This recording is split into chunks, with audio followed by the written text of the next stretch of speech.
নমস্কার, CNN 24 সংবাদে আমি নীলাঞ্জন আপনাদের স্বাগত জানাচ্ছি। প্রথমেই সংবাদ শিরোনাম। সোমবার অসম সরকারের মন্ত্রিসভার দপ্তর বন্টন করলেন মুখ্যমন্ত্রী ডক্টর হিমন্ত বিশ্ব শর্মা। লাঠিগ্রাম এলাকার পুরনো হাফলং রোডের বেহাল অবস্থাকে কেন্দ্র করে চরম ভোগান্তির শিকার হচ্ছেন স্থানীয় বাসিন্দারা। সৎসঙ্গ বিহার শিলচর আশ্রমের প্রধানমন্ত্রী আদর্শ বিদ্যালয়ে দুধ ফল বিতরণ ও সংবর্ধনা সভা। বরখোলা উন্নয়ন খণ্ডের পক্ষ থেকে নবনির্বাচিত বিধায়ক কিশোর নাথকে উষ্ণ সংবর্ধনা।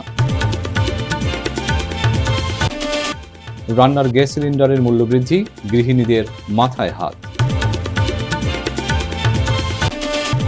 এবারে সংবাদ বিস্তারিত।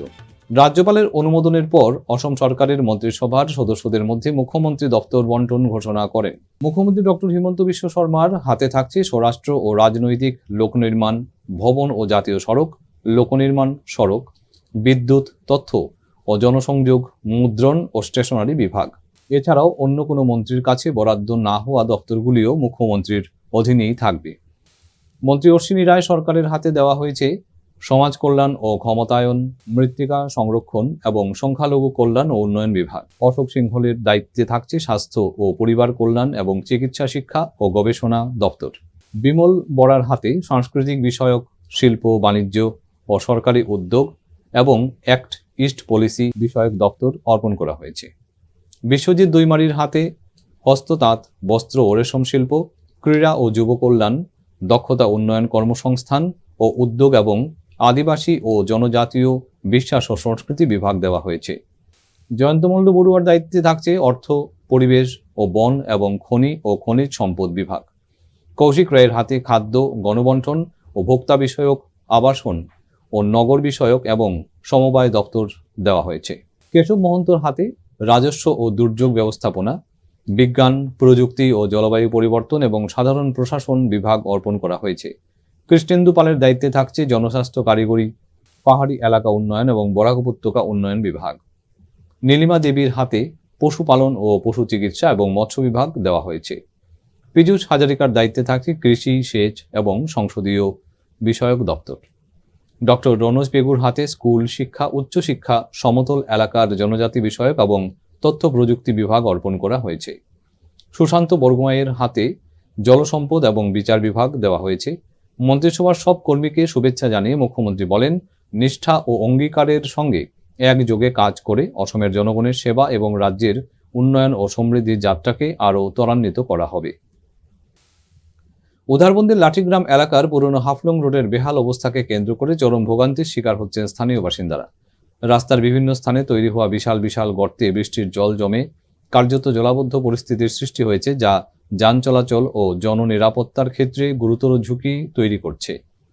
স্থানীয়দের অভিযোগ, প্রাক্তন বিধায়ক মিহিরকান্তি সোমের আমলে প্রায় 2 বছর আগে নির্মিত এই রাস্তাটি নির্মাণের 1 বছরের মধ্যেই বিভিন্ন জায়গায় গর্ত তৈরি হতে শুরু করে। বর্তমানে সামান্য বৃষ্টিতেই রাস্তার অধিকাংশ অংশ জলমগ্ন হয়ে পড়ছে, ফলে প্রতিদিন দুর্ভোগ বাড়ছে সাধারণ মানুষের। এলাকাবাসী ও অভিভাবকদের দাবি, রাস্তার এমন বেহাল অবস্থার কারণে স্কুল পড়ুয়ারা, ছাত্রছাত্রীদের যাতায়াতে মারাত্মক সমস্যা সৃষ্টি হচ্ছে। পাশাপাশি পর্যাপ্ত ড্রেনেজ ব্যবস্থার অভাবে বৃষ্টির জল রাস্তার উপর দিয়েই প্রবাহিত হওয়ায় দুর্ঘটনার আশঙ্কাও ক্রমশ বৃদ্ধি পাচ্ছে। সোমবার স্থানীয় বাসিন্দারা জেলা প্রশাসন ও রাজ্য সরকারের কাছে দ্রুত হস্তক্ষেপের দাবি জানান। খুব কষ্ট আর বুঝছেন, লিয়াইতে লাগে, স্কুল ছাত্র লিয়াইতে লাগে, কোনো সময় বাইক নিয়ে আই, সেখানে দিয়ে বড় বড় গর্ত হয়েছে মেন রোডের মধ্যে।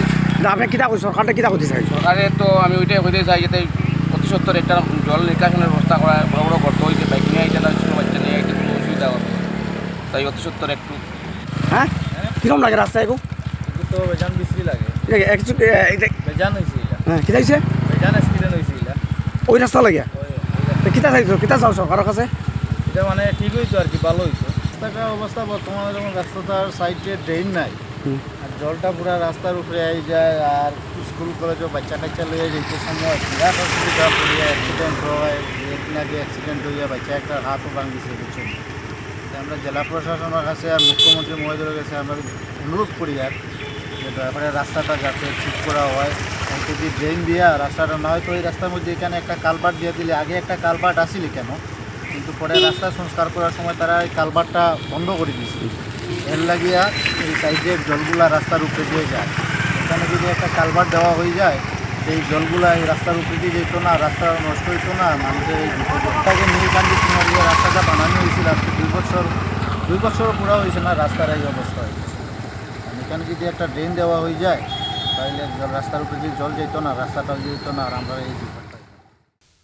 সৎসঙ্গে বিহার শিলচর আশ্রমের উদ্যোগে সোমবার সকাল 11টায় শিলচর কলেজ রোডে অবস্থিত প্রধানমন্ত্রীর আদর্শ বিদ্যালয়ে সুভাষনগর প্রাইমারি স্কুলে আচার্যদেব শ্রী অর্কদ্যুতি চক্রবর্তী বাবাই দাদার 59তম জন্মদিন উপলক্ষে স্কুলের ছাত্রছাত্রীদের মাঝে দুধ ও বিভিন্ন ফলমূল বিতরণ ও সংবর্ধনা সভার আয়োজন করা হয়।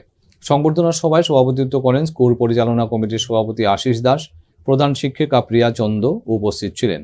সভার শুরুতেই ছাত্ররা শ্রী ঠাকুর অনুকূল চন্দ্রের প্রার্থনা উপস্থাপন করে এবং বিশিষ্ট সঙ্গীতশিল্পী মঞ্জুশ্রী দাস ভক্তিমূলক গান পরিবেশন করে সাংস্কৃতিক পরিবেশ তৈরি করেন।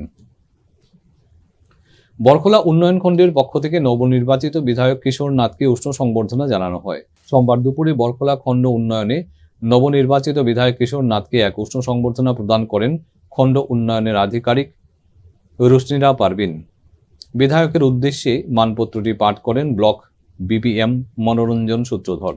আয়োজিত সভায় উপস্থিত ছিলেন কাছাড় জেলা পরিষদের কার্যকরী বাস্তুকার সপ্তজিৎ দে, কাছাড় জেলা পরিষদের চেয়ারম্যান তথা ডরু বরখলা জেলা পরিষদ কঙ্কন নারায়ণ চিকদার, বরখলা আঞ্চলিক ব্লক সভানেত্রী মিতানাথ ভৌমিক, শ্রীকোনা ভুবনেশ্বরনগর জেলা পরিষদ সদস্যা ফরিদা পারভিন লস্কর, বরখলা বিজেপি মণ্ডল সভাপতি পিনাককান্তি দাস, শ্রীকোনা বিজেপি মণ্ডল সভাপতি জয়প্রকাশ সিনহা, বিধায়ক কিশোর নাথ। কোনো ব্লকে আসেন কোনো কাজের জন্য অনেক দূর থেকে আসতে হয়। একদিন আসতে হলে ওনাদের অটো ভাড়া, বাস ভাড়া, কিছু বাস তো এখানে নেই, অটো ভাড়া 500-1000 টাকা লেগে যায়। তারপরে ব্লকে এসে দিকে ভিডিও পাওয়া যায় না, সেক্রেটারি অ্যাকাউন্টেন্ট পাওয়া যায় না, কাজটা হলো না, তো ওনাদের সেই দিনটাও গেল আর অটো ভাড়াটাও গেল, আবার ওনাকে আরেকদিন আসতে হচ্ছে। তো এইভাবে যাতে আমাদের গ্রামাঞ্চলের সাধারণ জনগণের যাতে কষ্ট না হয়, ওনারা যাতে কষ্ট না পান, সেটার প্রতি একটু আপনারা লক্ষ্য রাখবেন। গৃহিণীদের মাথায় হাত, কেননা গৃহস্থলীর রান্নার গ্যাসের দাম বৃদ্ধি পেল পুনরায়। এক ধাক্কায় 29 টাকা বৃদ্ধি পেল ঘরোয়া সিলিন্ডার। একদিকে পুনরায় ঘরোয়া সিলিন্ডার অত্যাধিক বৃদ্ধি হওয়ায় গৃহিণীরা চোখে শস্যফুল দেখছেন। শহর শ্রীভূমির মহিলা সংগঠনের কর্মী তথা একজন গৃহিণী পূর্ণিমা চৌধুরী রিপোর্টারের ক্যামেরায় বলেন, কি বলবো, আমাদের আর বলার ভাষা হারিয়ে গেছে। কিছুদিন আগে আমরা চূড়ান্তভাবে অসুবিধার সম্মুখীন হলাম। গ্যাস সিলিন্ডার বুক করলে গ্যাস সিলিন্ডার পাওয়া যায় না। স্টোভ একটা কিনেছি 100 টাকার উপরে স্টোভ, কেরোসিনের লিটার। 28 তারিখে গ্যাস বুক করেছি, আজ পর্যন্ত গ্যাস পাই নাই। আজকে দিনের পর দিন প্রতিনিয়ত জিনিসের দাম বাড়ছে। আজকে যুগসংখ্য খুলে দেখি 29 টাকা আমাদের গ্যাসের দাম বাড়িয়ে গেছে। বলুন তো, আমাদের কি আয় বেড়েছে? আর এভাবে চট করে প্রতিনিয়ত পেট্রোলের দাম প্রতিদিন লিটারে 1 টাকা 2 টাকা বাড়ছে, গ্যাসের দাম এক লাফে বেড়ে গেল 29 টাকা। আমরা সাবসিডি চাই না, আমরা চাই সুলভ মূল্যে আমাদের পরিষেবা। তাই আমরা সরকারের কাছে বিনীত আবেদন রাখছি যে আমরা মধ্যবিত্ত, আমরা অরুণোদয় পাই না, রেশনের চাল পাই না, কোনো রকম সাবসিডি পাই না। কাজেই আপনারা শুধু একটা বা দুটো শ্রেণীর কথা চিন্তা না করে গরিবদের কথা অবশ্যই চিন্তা করবেন, সঙ্গে আমাদের মতো নিম্ন মধ্যবিত্ত শ্রেণীর মহিলাদের পরিবারের কথাও চিন্তা করুন। আজকে আমার 70-এর ঘরে বয়স ঢুকেছে, আমার পক্ষে আমার পেটের মাঝে ব্যান্ডিজ, কেরোসিনের গ্যাস স্টোভ দিয়ে, তাও কেরোসিনও খোলা বাজারে পাওয়া যায় না। অনেক কষ্টে আমাদের আগে প্রতিনিয়ত হকারের সার্ভিস ছিল, এখন হকারের সার্ভিসও নেই। আমার মতো একটা বয়স্ক মহিলা দুয়ারে দুয়ারে দোকানে দোকানে ঘুরে আমাকে কেরোসিনের ব্যবস্থা করতে হয়েছে। ইন্ডাকশন দিয়ে রান্না করবো, তাও বিদ্যুৎ পরিষেবা অনিয়মিত। কাজেই আমরা সমগ্র শ্রেণীর কথা বলছি, উচ্চবিত্ত, মধ্যবিত্ত, দরিদ্র সবার কথা বলছি, কিন্তু সবচেয়ে দুঃখের হলো আমাদের মধ্যবিত্তদের জীবন। আমরা সুলভ মূল্যে আমাদের দৈনন্দিন জীবনে বেঁচে থাকার পরিষেবা চাই, যেরকম বাজারে শাকসবজি ফলমূলের দ্রব্যমূল্য রোধ হওয়া দরকার।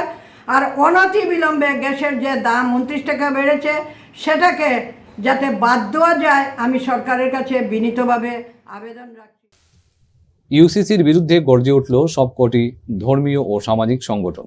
রাষ্ট্রপতির উদ্দেশ্যে কয়েক লক্ষ প্রতিবাদী ইমেল প্রেরণের সিদ্ধান্ত নেওয়া হয়। তাছাড়া গঠিত হলো কোঅর্ডিনেশন কমিটি। বহু চর্চিত ইউসিসি নিয়ে গর্জে উঠল উত্তর পূর্ব ভারতের সব কয়েকটি ধর্মীয় ও সামাজিক সংগঠন। আমরা এটা সোশ্যাল মিডিয়ায় কয়েকটি স্লোগান আমরা আজকে এখানে একটা কমিটি গঠন করা হয়েছে, সব দলের কোঅর্ডিনেশন কমিটি। এই কমিটির পক্ষ থেকে আমরা অত্যন্ত সুচিন্তিতভাবে কিছু স্লোগান লিখে শুক্রবারের ভিতরে দেব এবং লিফলেট দিয়ে সচেতনতার জন্য আগামী শুক্রবারের আগে আমরা লিফলেট বিলি করব। আমাদের প্রতিটি মসজিদ মহল্লার কমিটি, সব ধর্ম এবং সব গোষ্ঠীর জনগণ আমরা যেন প্রতিবাদে সোচ্চার হই এবং আমাদের পার্শ্ববর্তী ধর্ম নিরপেক্ষতা বিশ্বাসী, সংবিধানের প্রতি আস্থাশীল ও মুসলিম বুদ্ধিজীবী ভাই বোনদের যেন আমরা আমাদের সঙ্গে নেওয়ার চেষ্টা করি। তারা আছেন আমাদের সঙ্গে, যোগাযোগ রাখছেন, তারাও প্রতিবাদে সোচ্চার হবেন। এই আহ্বান জানিয়ে আজকের মতো আমরা এখানে সমাপ্ত করার আগে ঘোষণা করছি, আমাদের এই আজকের কোঅর্ডিনেশন কমিটির পক্ষ থেকে সমস্ত ধর্মীয় সামাজিক সংগঠনের পক্ষ থেকে মেমোরেন্ডাম প্রস্তুত করে ভারতের রাষ্ট্রপতি, প্রধানমন্ত্রী এবং আসামের মাননীয় মুখ্যমন্ত্রী, রাজ্যপাল, সংশ্লিষ্ট সবার কাছে আমরা প্রেরণ করব এবং প্রতিটি মহল্লার আমরা বিশেষভাবে যুব সম্প্রদায়ের কাছে আহ্বান জানাবো, তারা যেন ইমেইলের মাধ্যমে আগামী শুক্রবারের ভিতরে আমাদের পাঠানো এই মেমোরেন্ডামের কপি ইমেইলের মাধ্যমে যেভাবে অক্ষর সময় লক্ষ লক্ষ প্রতিবাদ মেইল পাঠিয়েছিলেন, আগামী শুক্রবারের আগে যেন লক্ষ লক্ষ প্রতিবাদী ইমেইলের মাধ্যমে পাঠান, এই অনুরোধ রেখে বিপাকে স্কুল কলেজের ছাত্রছাত্রী, স্থানীয় জনগণ সহ যাত্রীরা। শুকনোর মরশুমে ধুলোবালি, ঝড় ও বেহাল সড়কের করুণ অবস্থায় দীর্ঘদিন ধরে নরক যন্ত্রণা ভোগ করছেন বরখোলা তেমাথার হাজার হাজার মানুষ। বরখোলার হাজার হাজার মানুষের প্রাণকেন্দ্র শিলচর জয়ন্তিয়া সড়ক বর্তমানে নরকে পরিণত হয়েছে। দীর্ঘদিন ধরে নরক যন্ত্রণা উপভোগ করার পর অবশেষে শিলচর জয়ন্তিয়া কাজ শুরু হয়েছিল। কাজ শুরু থেকেই এখন পর্যন্ত কাজের গুণগত মান নিয়ে দুর্নীতি ও অনিয়মের অভিযোগ উঠেছিল, কিন্তু কে শোনে কার কথা। এদিকে বর্ষাকালে কর্দমাক্ত হয়ে পড়েছিল গোটা সড়ক। সড়কের প্রকাণ্ড প্রকাণ্ড গর্ত, বর্ষাকাল যেন নরককাল। আর এতেই ছেত্রী, দুর্গাপুর, পুরন্দপুর, ঝাটিঙ্গা সহ গোটা এলাকা নরক যন্ত্রণা ভোগ করছেন। স্থানীয় মানুষদের দোকানপাট, বসতবাড়ি কর্দমাক্ত অবস্থায় বিনষ্ট হয়েছে। সড়ক সংস্কারের দাবি ও সড়কে নিয়মিত জমাজল নিকাশি ব্যবস্থা জানিয়েও কোনো ব্যবস্থা গ্রহণ করা হয়নি। অবশেষে রবিবার স্থানীয় জনগণ সংবাদ মাধ্যমের সামনে দাঁড়িয়ে অভিযোগ তোলেন। কন্ট্রাক্টরে কাম করিয়া গেছে ফেলাইয়া, না সাইড বাম করছে, না জল দিবার রাস্তা, না কিচ্ছু নাই। গাড়ি ঘোড়ার অবস্থা, মানুষ আড়িবার মতো লাগি নাই। ওলা হালত তারা ফোন করলে ফোনও উঠায় না, কিচ্ছু না, কোনো রেসপন্স দেয় না। এইগুলা মানুষ কতদিন আওয়া যাওয়া হঠাৎ নেট দেওয়ার পরেও পুরা বরখোলা টাউন। আপনারা কেটা দাবি কিটা? আমরা দাবি ছিল যে কোনো মতে ও গাথাটা ঠিক করিয়া রাস্তাটা যেলা মানুষ চলাফেরা যায়, গাড়ি ঘোড়া চলাফেরা যায়, ওলা মানে করে দেওয়া গাড়ি ঘোড়া গাড়ি গেলাম পাশে ডেইলি আমরা ঠেলে শিলচর উল্লাসকর দত্ত সরণী রোডের দশরূপক সাংস্কৃতিক সংস্থার কার্যালয়ে এক সাংবাদিক সম্মেলনে সংস্থার সভাপতি চিত্রভানু ভৌমিক বলেন, সাংস্কৃতিক সংস্থার পক্ষ থেকে দুটি অনুষ্ঠানের আয়োজন করতে যাচ্ছে আগামীতে। একটি হচ্ছে গিয়ে অনুনাটক উৎসব, যেখানে আমরা 7টি ছোট ছোট নাটক মঞ্চস্থ করব। তার মধ্যে ছোটি আমার লেখা, একটি ওয়েটিং ফর দ্য গডও, এটা বিশ্ববিখ্যাত নাটক, এটি অংশ বিশেষ অভিনীত হবে। এটি হবে 13 এবং 14 তারিখ, দুদিন, সন্ধ্যা 6টা থেকে শুরু হবে। আর তার পরবর্তীতে মানে 15 তারিখ বাদ দিয়ে 16 তারিখ থেকে আমরা একটা থিয়েটার ওয়ার্কশপের আয়োজন করতে চলেছি। তো ওই ওয়ার্কশপটা শুরু হবে 16 তারিখ বিকেল 5টা থেকে। সুজন, তার পুরো নামটি এখানে দেওয়া আছে, কেরালা থেকে এসছে, থিয়েটার নিয়েই তার কাজ। সে এই 15 দিনের একটি ওয়ার্কশপ করাবে থিয়েটারের বিভিন্ন বিষয় নিয়ে, যেগুলো যে ধরনের কাজগুলো এখানে সম্ভবত আগে হয়নি এ ধরনের কাজ নিয়ে কাজ করাবে। এবং তার যে এই 15 দিনের শেষে তার ইচ্ছে যারা পার্টিসিপেন্টস আছে তাদের নিয়ে সে একটা নাটক প্রস্তুত করবে, এই যারা উপস্থিত থাকবে তাদের। তো ওই নাটকের জায়গাটি আমরা এখনও স্থির করিনি, এখনও বাকি অনুষ্ঠানগুলো আমরা মানে যতজন পার্টিসিপেন্টস হবে তাদের নিয়ে আমরা এই নাটকগুলো মঞ্চস্থ করব। শহরে মোটরসাইকেল চুরির ঘটনায় তীব্র প্রতিক্রিয়া ছড়িয়ে পড়েছে। এবার শিলচরের বিসর্জন ঘাটের বিপরীতে শনি মন্দিরের নিকটবর্তী পার্কিং স্থান থেকে একটি মোটরসাইকেল নিখোঁজ হয়েছে। মোটরসাইকেলের মালিক সঞ্জিত দে, পিতা প্রয়াত গোপাল দে, ঠিকানা রাধামাধব পার্ক রোড, বিলপার, শিলচর। তিনি এই মর্মে শিলচর সদর থানায় একটি এফআইআর দায়ের করেছেন। তার মোটরসাইকেলটির registration number AS 1130899, model Hero Super Splendor, রং লাল। দুপুর প্রায় 2টো নাগাদ তিনি মোটরসাইকেলটি উল্লেখিত স্থানে পার্ক করেন।